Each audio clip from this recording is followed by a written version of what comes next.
As of November 17, 2025, the United States has adopted a dual-track strategy toward Venezuela, combining a significant military buildup in the Caribbean with tentative diplomatic overtures. President Donald Trump has publicly suggested the possibility of direct talks with Venezuelan President Nicolas Maduro, even as the U.S. deploys its largest naval presence to the region in decades. This approach aims to pressure Maduro's regime over allegations of drug trafficking, election fraud, and fostering regional instability. The arrival of the USS Gerald R. Ford Carrier Strike Group on November 16, comprising the world's largest aircraft carrier, over 5,000 personnel, and dozens of aircraft, signals a readiness for potential military action. However, Trump's statement that Venezuela would like to talk leaves a clear opening for negotiation. Key developments: military buildup and operations.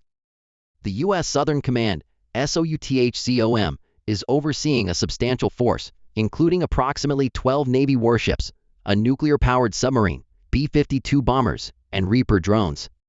Under Operation Lanza del Sur, the U.S. has conducted strikes on suspected drug trafficking boats, narcolanchas, reportedly killing 72 individuals since September.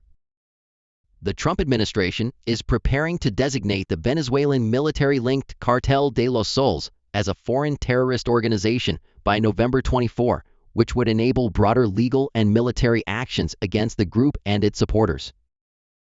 Diplomatic maneuvers. President Trump has indicated that the U.S. may be having some discussions with Maduro, though no format or agenda has been specified. This marks a shift from his October decision to cut off prior channels. Mexican President Claudia Sheinbaum has voiced support for dialogue, calling it a necessary path to peace. Despite diplomatic signals, U.S. officials continue to brief on updated military options, including airstrikes on critical infrastructure or special forces raids. Venezuela's response. The Maduro government has announced a massive deployment of its own forces, including missile units and civilian militias, vowing to defend against any imperialist aggression.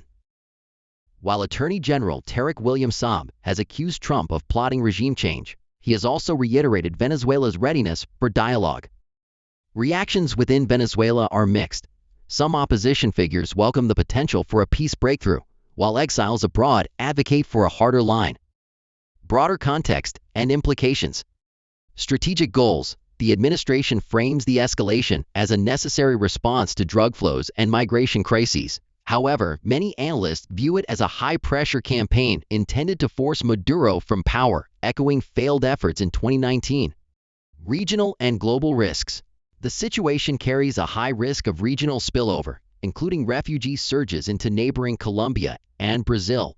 It also raises the potential for escalation with Maduro's international backers, notably Russia and Iran. Economic factors. Venezuela's vast oil reserves represent a significant strategic interest for the U.S., though experts warn that a full-scale conflict could lead to a quagmire with costs exceeding those of the Iraq and Afghanistan wars. Public reaction. On social media and among commentators, reactions range from sarcasm about Trump's gunboat diplomacy to cautious optimism that the pressure could lead to meaningful change. Outlook. The situation remains highly fluid. The coming days will be critical, with watchpoints including the formal terrorist designation of the Cartel de los Soles and any concrete steps toward negotiations.